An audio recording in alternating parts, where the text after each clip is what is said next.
네, 요즘 워낙 그 똘똘한 한 채라는 표현들 다들 아시죠? 그러니까 애매한 주택 여러 개 가지고 있을 바에는 조금 좋은 지역에 실거주와 투자를 모두 잡을 수 있는 똘똘한 한 채만을 해서 어떤 세 부담을 좀 낮춰가면서 내 자산 증식도 꾸준하게 하겠다, 이런 목적인데요. 근데 또 이 와중에도 여전히 두 채 포지션 또는 다주택 포지션을 가져가시는 분들이 계시기는 합니다. 왜냐하면 이 똘똘한 한 채의 딜레마가 있어요. 어떤 내용이냐면요, 이런 거를 한번 예를 들어볼 수 있겠죠. 마포 레미안 푸르지오 같은 거 이제 10억에 분양을 받았는데 이게 25억이 됐어요. 근데 이제 뭐 엘리트 같은 거 내가 예전에 그때 살까 말까 고민할 때 한 22억 정도였는데 지금은 32억이 돼버렸네. 그러니까 이런 식으로 우리가 보통 똘똘한 한 채를 갖고 있는 경우에 1세대 1주택 비과세, 일시적 2주택 등을 이용해서 조금씩 상급지를 이동하는 게 지금까지의 어떤 무난한 자산 상승을 누릴 수 있는 하나의 성공 법칙이었습니다. 적어도 지금까지는. 그렇죠? 대부분의 우리의 어떤 부모님 세대라든가 아니면은 조금 뭐 선배님 세대들 같은 경우에는 이런 방법이 통했고, 그리고 지금까지도 여전히 성공 방정식인 것처럼 먹히고 있어요. 이제 한 채의 딜레마는 뭐냐면, 우리가 상급지를 가려면 내가 우리 집을 매각하고 여기에 이제 이사 갈 때 융자도 좀 껴야 되겠죠. 융자도 끼고, 그리고 이제 나 또는 우리 가족의 소득 그 축적분, 소득이 쌓여있는 분이 결국 이 상승분보다 같거나 높아야 갈아탈 수 있는 건데, 이게 똘똘한 한 채만으로는 얘네가 비율 자체는 우리 집이 더 올랐다고 하더라도 얘네의 그 절대 금액 자체가 너무 큰 폭으로 오르다 보니까 이게 한 타이밍을 놓치면은 너무 멀리 달아나 버리는 거죠. 그래서 똘똘한 한 채를 안 하고 두 채를 가시는 분들도 여전히 있습니다. 그래서 이제 똘똘한 한 채가 아닌 두 채 포지션을 가져가시는 분들이 여러 가지 유형이 있으시죠. 그거 뭐 제가 다 정형화할 수는 없지만 대체로 적당한 지역에 내가 실거주하면서 좀 괜찮은 아파트를 하나 두고, 그리고 이제 더해서 아파트를 갭 투자를 한다든가, 더해서 재개발, 그런 재개발 초기 투자 같은 거, 더해서 뭐 현금이 좀 많으시다면은 재건축, 입주권을 볼 수도 있겠죠. 그만큼 사업성이 좋은 재개발, 재건축 물건을 구매해 두는 것도 분명히 내 자산 증식을 똘똘한 한 채보다 더 빠르게 하는 데 있어서 방법이 될 수 있습니다. 더해서 이제 분양권 같은 거, 내가 초기 비용은 좀 적지만 소득이 높고 대출 받아낼 수 있어 라고 하시면은 분양권으로 가시는 분도 계시고요. 그러니까 똘똘한 한 채만으로는 더 상급지로 가고 싶은 그런 욕망을 다 충족하기에는 아무래도 좀 한계가 있다 보니 투트랙으로 가는 거죠. 조금 더 큰 차이 이렇게 노리기 위해서 이런 식으로 똘똘한 한 채가 아닌 두 채를 가시는 분들이 여전히 계십니다. 그래서 지금까지 현재까지도 우리나라 세제는 대부분 1세대 1주택자에게 대부분의 혜택과 특례들이 다 모여져 있어요. 그래서 다주택자 같은 경우에는 세금을 다 떼더라도 부동산 투자 수익이 날 만큼 우리가 유망한 곳을 구매를 해야 됩니다. 그래서 이제 다주택자 같은 경우에는 어떤 세금을 고려해야 되는지 그 부분은 좀 말씀드려 보도록 할게요.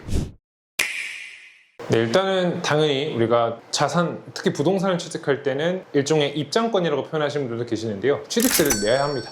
취득세를 내야만 취득세 영수증을 바탕으로 등기 등록을 할 수 있으니까요. 그래서 취득세 같은 경우에는 기본적으로 내가 지금 취득하는 주택이 어디에 있느냐가 중요합니다.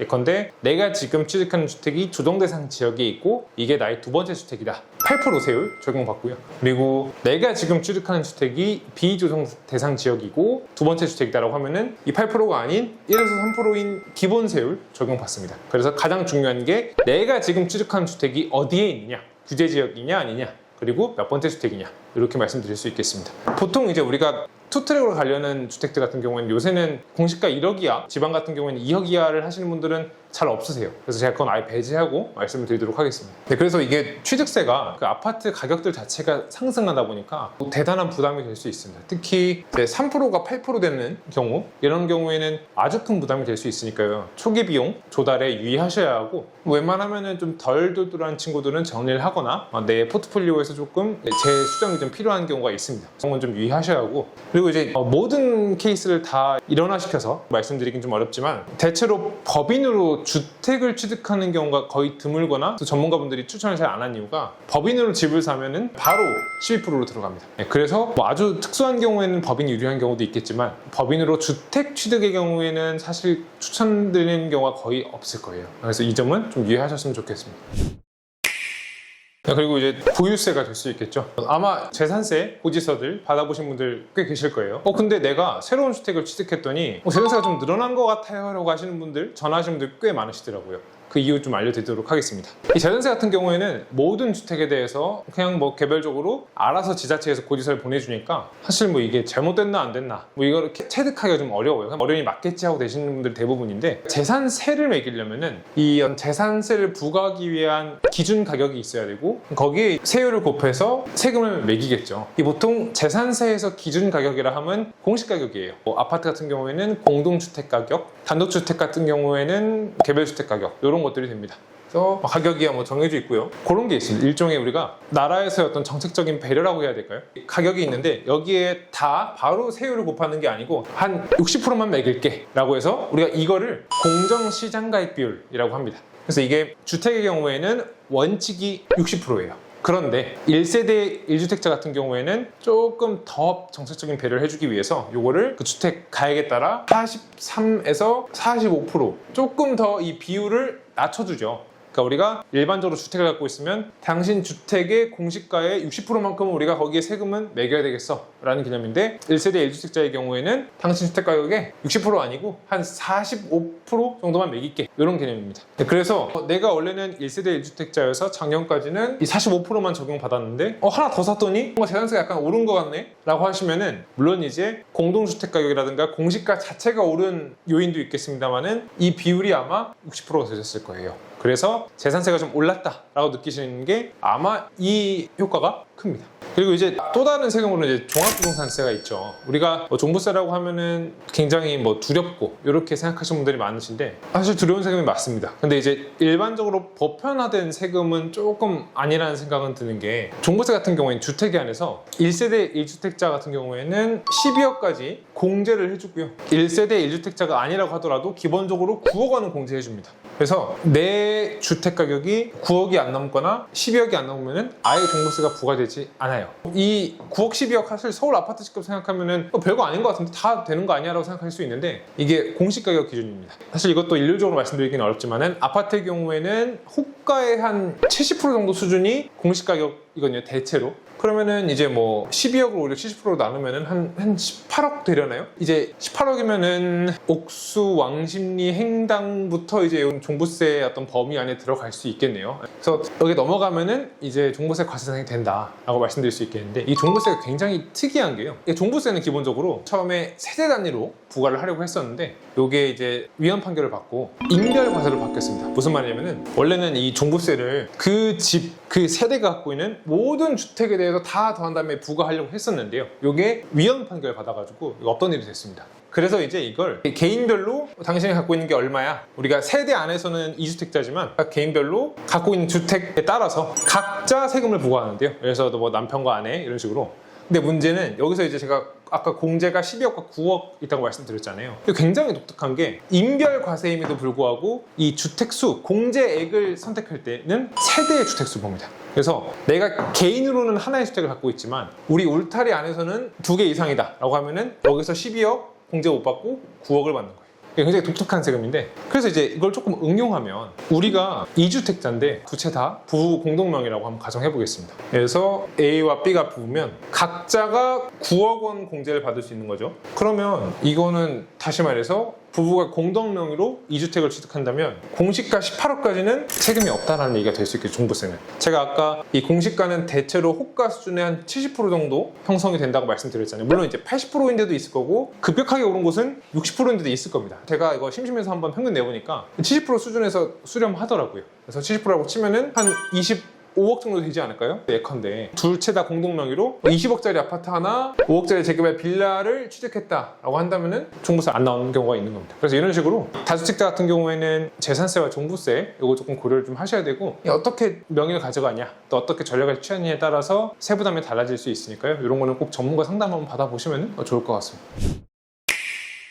그리고 이제 뭐 가장 중요한, 투자자분들께서 가장 민감한 세금일 수도 있는 게 양도소득세라고 할 수 있겠습니다. 그래서 뭐 가장 유명한 거는 다주택자분들이 고려해야 될 거는 일시적 2주택이죠. 이거를 우리가 흔히 1, 2, 3 법칙이라고도 하는데요. 어떤 거냐면, 기존에 있던 주택을 취득하고 1년 이후에 새로운 주택을 취득해야 되고, 그러니까 두 번째 주택을 1년 이후에 취득하고, 그리고 이 1년 이후에 취득한 새로운 주택이 있잖아요. 이 새로운 주택을 취득한 다음에 3년 안에 기존 주택을 양도한다 라고 해서 우리가 뭐 1, 2, 3 법칙이라고 많이 하는데요. 이른바 똘똘한 두 채를 가져가려고 하시는 분들한테는 이 전략이 나한테는 크게 와닿지 않네 라고 느끼실 수 있어요. 왜냐면은 보통 첫 번째 주택은 이제 조금 똘똘한 친구들, 내가 지금 실거주도 하고 있고 그래도 괜찮은 지역에 한 채 두신 다음에 조금 여윳돈이 생기면은 가격대는 좀 낮지만 그래도 미래의 가치 상승이 기대되는 그런 뭐 사시는데요. 이 일시적 2주택 전략에 의하면 이미 갖고 있던 똘똘한 거를 처분하셔야 되는데, 지금 우리의 어떤 직장, 자녀가 있으면은 생활 터전, 근데 요새는 또 아이들 간에도 커뮤니티가 좀 있잖아요. 그래서 그런 걸 생각했을 때 똘똘한 한 채를 팔고 뭐 어디 이사 가기도 좀 애매하죠. 그래서 주저하시는 경우도 많고, 정말 극단적으로 투자 전략 위주로